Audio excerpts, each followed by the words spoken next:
Magandang araw po, welcome po sa aking channel, Nov9 TV. Patalasasan po, meron po ba kayong mga properties na napapabayaan or non-performing assets?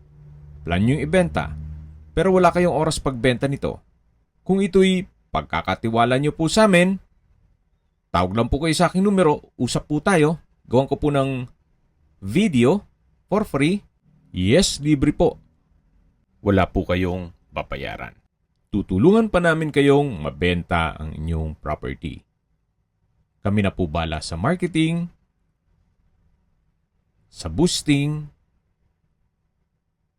pati po sa paid advertisements, even sa tripping. Hindi na po kayo mapapagod sa pag-entertain ng mga buyers. Kami na po bala sa lahat. Tawag lang po kayo. Sa mga naghanap po ng isang malaking property na corner lot at malapit po sa Manila, ito na po yung hinahanap nyo.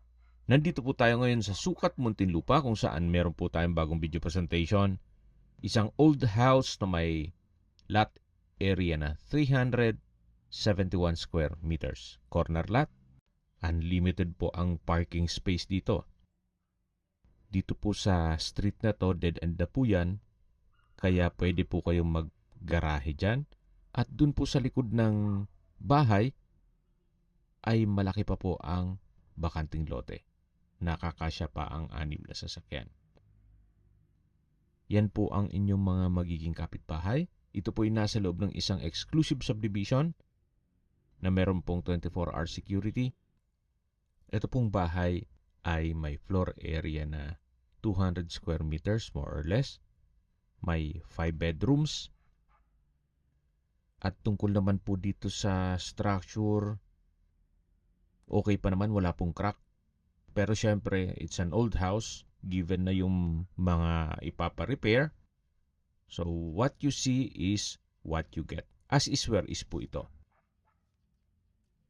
Sa dokumento naman, ito'y titulado. Buhay po ang may-ari. Kaya wala po kayong maging problema sa documentation o sa transfer ng title. Ito po yung main gate at yung driveway. Meron po itong covered carport at sa baba po ay mayroong driver's room at maid's room. Then sa taas naman po yung 3 kwarto. May setback po yung both sides nitong property hanggang dun sa likod ng bahay. May puno ng mangga. At dito naman po sa may main door ay meron pong 6 steps na stairs. Diyan po yung tinutukoy ko na itong structure maayos naman, wala pong crack. At tunghayin niyo po itong dingding. Ang nabivisualize ko nga po dito ay kung sakali man na lagyan to ng glass walls, magiging modern design na rin po ito. Tapos lagyan ng mga flute type wall panels itong pasad para maging modern design. Anyway, depende na po yan sa inyo, sa inyong assessment. Gawa ng ang presyo po nito ay fair deal naman o fair market value. Mamaya po sa dulong parte ng video pag-usapan natin ang presyo at distance, location at travel time. Nandito na po tayo sa loob. Ito po yung living area. Malaki naman ang espasyo. At meron din pong mga customized glass window. Sa dulo po yung dining area at may access door naman papunta sa open lanai. Mula po dito sa dining area, meron po itong breakfast nook dito sa may formal kitchen. At ito na po yung formal kitchen na may kitchen countertop, kitchen window. Yung kitchen cabinet po, pagawain na rin. Pero po itong marble flooring ay maayos pa. Ito naman po yung hagdan papunta dito sa second floor kung saan nandito po yung 3 kwarto. Ito po yung unang kwarto. Sa spasyo, malaki po siya. May glass windows.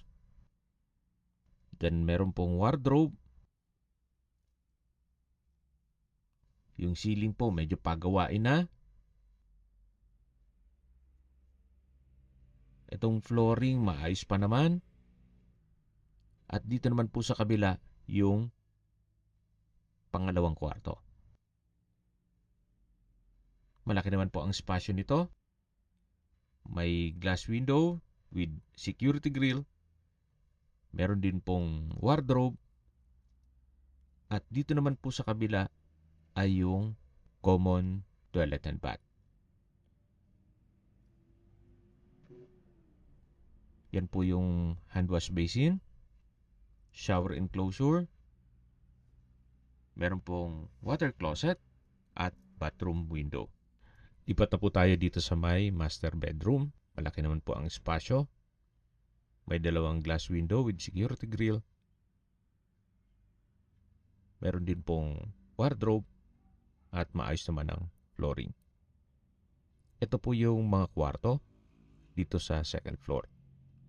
At bababa na po tayo dito sa hagdan. Yan naman po yung living area o salas na naka-marble flooring. Maganda po dito sa wall na to ay gawing glass walls para mas maging maaliwalas. At lipat naman po tayo dito sa lower ground. Ito po yung hagdan. Ilang steps din po ito.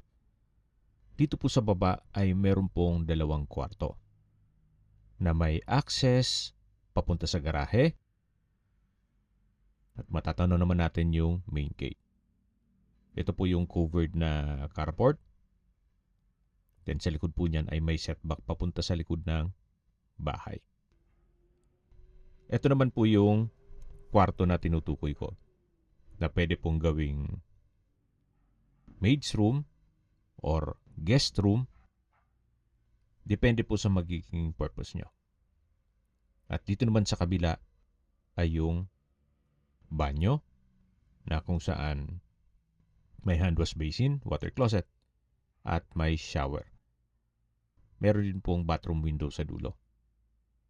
Dito naman sa kabila ay yung panglimang kwarto ng buong bahay. Halos same size lang din po nung kabilang kwarto. May maliit na wardrobe, may glass window with security grill, at dito naman po ay yung access door papunta sa service area at dirty kitchen. May countertop at meron din pong water tank dito sa likod. Ito po yung tinutukoy ko na kung sakaling marami talagang sasakyan, pwede rin pong gawing garahe. Or kung gusto niyo naman, pwedeng lagyan ng maliit na swimming pool. At yan po yung veranda na papunta naman sa dining area. Yan po yung secondary gate na papunta naman sa dead end. At ito naman po yung setback papunta sa harapan ng bahay. At ito naman po yung back view ng bahay. Yan po yung bakanting lote. At yan po yung perimeter fence. Ito po yung service area o dirty kitchen na nadaan natin kanina. At dito naman po ay may setback na papunta naman ito sa garahe. Okay, sa distance, location at travel time portion na po tayo. Mula po sa South Luzon Expressway, Sukat exit, ang distance is 1 kilometer at ang travel time is 4 minutes.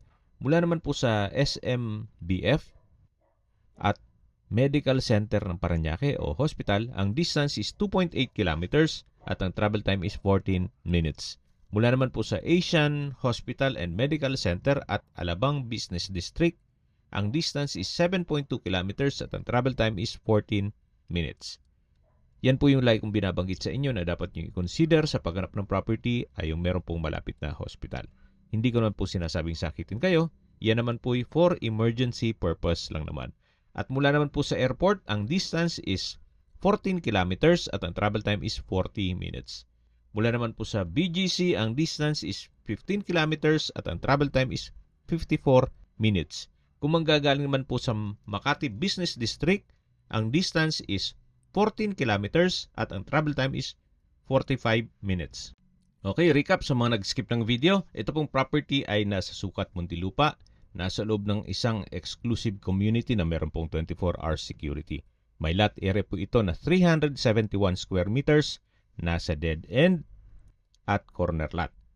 Kaya marami po kayong pwedeng igarahe dyan. At sa likod po ng bahay ay meron pong bakanting lote.